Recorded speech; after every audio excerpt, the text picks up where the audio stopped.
তেলের মধ্যে সাদা জিরে, শুকনো লঙ্কা ফোড়ন দিয়ে ছোটো ছোটো চিংড়ি মাছ, এই চিংড়ি মাছ দিয়ে আজকে কী করবো বলুন তো? এই ছোটো চিংড়ি দিয়ে কী ভালো লাগে? আমার তো প্রথমেই ভালো লাগে হচ্ছে এই যে লাউ কেটে রেখেছি, লাউ চিংড়ি করবো। চিংড়িগুলো বেশি ভাজবো না, তেলে দিয়ে দিয়েছি।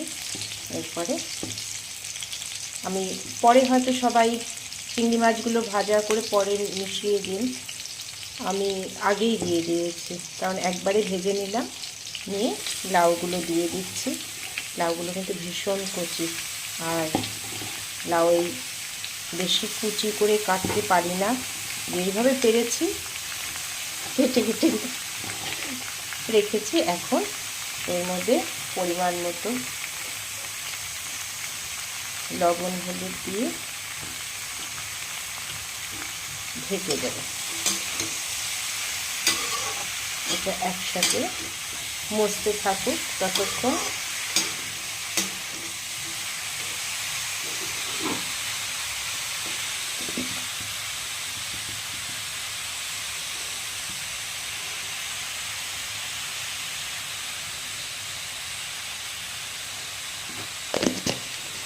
ঢাকা দিয়ে রাখবো, আর নামানোর আগে ধনেপাতা কুচি দিয়ে নামিয়ে নিলে লাউ চিংড়ি তৈরি।